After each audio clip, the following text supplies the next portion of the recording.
Wayne Rooney is one of the greatest players in football history. He's the highest goal scorer in Manchester United history, can claim to have won a multitude of trophies, including multiple Premier Leagues and the Champions League, and is also set to star in the upcoming animated blockbuster Shrek 5. Despite all these accolades and incredible highlights, Waz's career has been filled with more chaos than a Donald Trump rally, and the man who can claim to be arguably the greatest English player in history has more skeletons in his closet than Jeffrey Dahmer. Welcome to Good Sport Reviews. My name is Lewis, and this is 10 things Wayne Rooney wants you to forget. Number 10, West Ham's censorship. Swearing is a big no-no in the Premier League, and on the 2nd of April 2011, Wayne Rooney found this out better than anyone. After scoring a hat-trick and putting Manchester United 3-2 up after being 2-0 down against West Ham, Wayne decided to run at the corner flag in celebration, only to turn to the cameraman and have a go at him like he just downed a six-pack of Frosty Jacks outside of Wetherspoons and wasn't allowed back in by the bouncer, dropping several F-bombs and repeating the word "what" like a kid winding up another kid on the playground.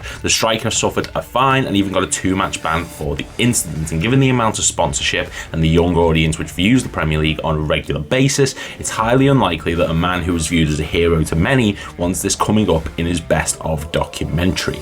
Number 9, his awful acting. It's hard being great at multiple things. Not everyone can be me, but it's clear to everyone that Wayne Rooney's footballing ability did not translate over to his ability to not sound like a plank of wood gained intelligence. In 2011, Manchester United partnered with Diablo Red Wine and decided to use footballers from the club to try and sell the product. Ryan Giggs was fine, Patrice Evra was fine. Wayne Rooney sounded like he was being held at gunpoint and forced to read the script. The line, "They say he is a legend," was delivered with about as much enthusiasm as a kid reading out of Mice and Men in the middle of class, and the man who was able to score goals from over the halfway line clearly doesn't have a future in acting, and is definitely something no one is going to look back on in fondness. Number 8, party in the USA. Alcohol and football go together like Balotelli and an open goal miss, and few can represent this more than Wayne Rooney. While he had several instances throughout his career involving alcohol, it's the incident on the 16th of December 2018 that we're focusing on for this entry. After flying back from Saudi Arabia, Wayne Rooney was arrested upon landing back in the USA on minor misdemeanor charges, as the Manchester United legend appeared to be intoxicated following his return to the USA. All of this while he was 15 months into a 2-year ban from driving for a previous drinking offence. The reason for this was a combination of prescribed sleeping pills and alcohol, which made the striker-turned midfielder disorientated, and he received a fine of £25 and was made to pay £91 of costs for the incident. To be fair, this was very under the radar, and other alcohol-related incidents have certainly made the headlines more than this one, but it's still not something Rooney would like people to remember when they think of his career.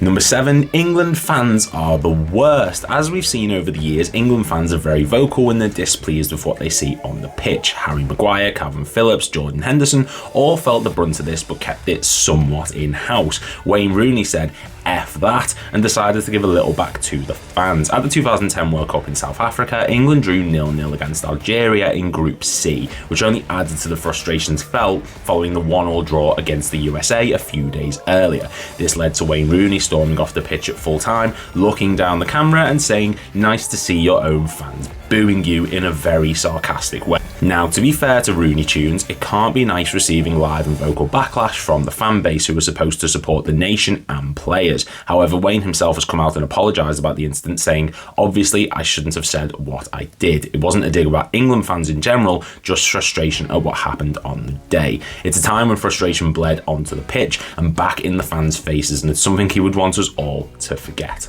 Number 6, if you want a red card and you know it, clap your hands. We all know that referees are the walking embodiment of pure evil. They're what happens when the Antichrist returns to Earth and is looking for a hobby on Saturdays. Wayne Rooney agreed with the sentiments and set about destroying them with sarcasm. September 2008, and Manchester United are playing Villarreal in the Champions League group stage. In the 62nd minute, Wayne Rooney received a yellow card for a foul on Kiku, to which he decided to show his appreciation and sarcastically clap for referee Nielsen, the same referee who sent David Beckham off in the famous 1998 World Cup match against Argentina.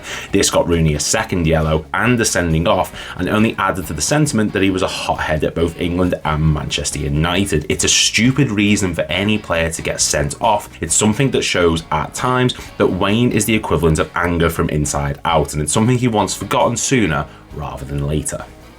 Number 5, Rooney gets angry at teammates. Footballers arguing with teammates is like the sun rising and setting. It's always going to happen. Just maybe it shouldn't happen on the pitch. The year is 2005, a really good year by all accounts from what I believe, and England are playing Northern Ireland in the World Cup qualifiers, utilising a side that boasted players like Rio Ferdinand, Ashley Cole, David Beckham, Steven Gerrard and a young Wayne Rooney. On paper, this should have been a walk in the park, but instead that match ended in a 1-0 defeat for England, and the rain in Spain falls mainly on the Wayne got very angry indeed. He received a yellow card for a stupid tackle, meaning he missed the next qualifying match against Austria, and after attempts from David Beckham to calm him down went straight in the bin, he decided to take his frustrations out on the Man United legend, yelling at him on the pitch and even shrugging off an embrace from Rio Ferdinand, followed by what former players have described as a tantrum in the dressing room. Emotion runs high in football, but sometimes enough is enough. Number 4, the black armband incident. Look, we've touched a lot on Ruru's temper tantrums already, and if we were to keep going with that, then this whole top 10 would be populated by moments of him snapping players' legs and then snapping into a rage like Macho Man Randy Savage snaps into a Slim Jim. But this moment in particular takes the cake. England are playing Spain back in 2004, with Wayne being criticised at half-time by then manager Sven-Göran Eriksson for some, shall we say, consistent fouls. Rooney responds to this by ignoring the Swede, and he was subbed off for the incident. What followed was a tirade from Rooney, with the world's biggest lover of the elderly, we will get to that, swearing at his teammates and ripping the black armband off his arm. A black armband which was being worn to honour the recently deceased Emlyn Hughes and Keith Weller. Oh dear. The moment resulted in backlash from the fans, and Sven himself said, I did not like what I saw, it is bad for England, and even if you do not agree with the sub, you have to be professional and accept it. It's one thing being annoyed at the substitution, it's another to throw a sign of memoriam for 2 footballing legends on the ground in anger.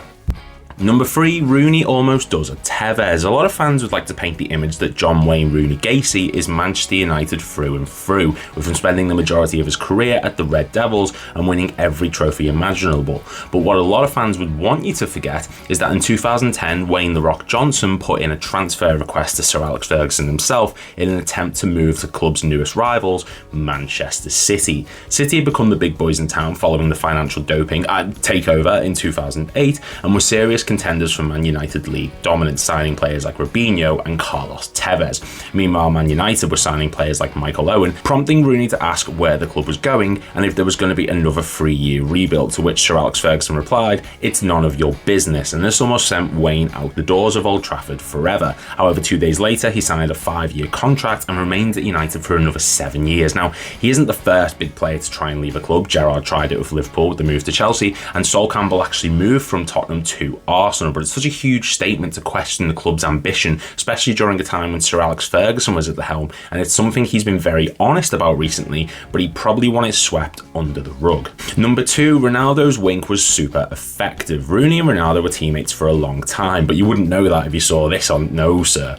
Now, this could have easily ranked number 1 on the list because it's so well known that people in Kenya without TVs probably know about this, but the next entry couldn't be anywhere other than first. 2006 World Cup, you know, the Golden Generation one, and Wayne Rooney is doing his best impression of the movie Stomp by stomping on Ricardo Carvalho's pair of Michael Ballacs. Now, to be fair, it's hard to say whether it was intentional or not. It just looks like he's going for the ball and steps backwards, but it was clearly up in the air as to whether or not he was going to be sent off. But following Ronaldo running up to the referee and basically yelling that there needs to be punishment, Rooney was sent off and proceeded to swear at Ronaldo, kick bottles on the sideline, push Ronaldo, and he was abused horrifically by the English media and fans alike, saying he couldn't keep his temper under control once again, and that his inability to stay calm resulted in the quarter-final defeat on penalties. Ronaldo has since said nothing was personal, and he's even apologised for the incident, but that wink says otherwise, and Rooney was suddenly the most hated man in England since Beckham in 1998. And number 1, Golden Girls. I mean, it was always going to be number 1 and everyone knows about it, so I'll keep it brief. In 2010, several reports came out that Wayne Rooney had cheated on his wife Coleen with sex workers back in 2002 while she was pregnant with their first child.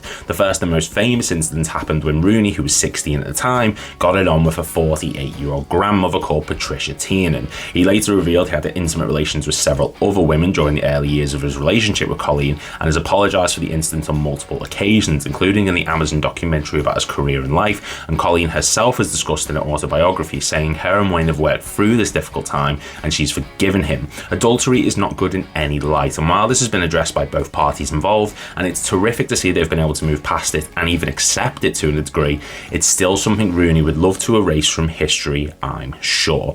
And that's our list. If you're new around here, please make sure to click like and subscribe, and leave in the comments down below any players you'd like to see this list for, any players you'd like to see another top 10 would want you to forget.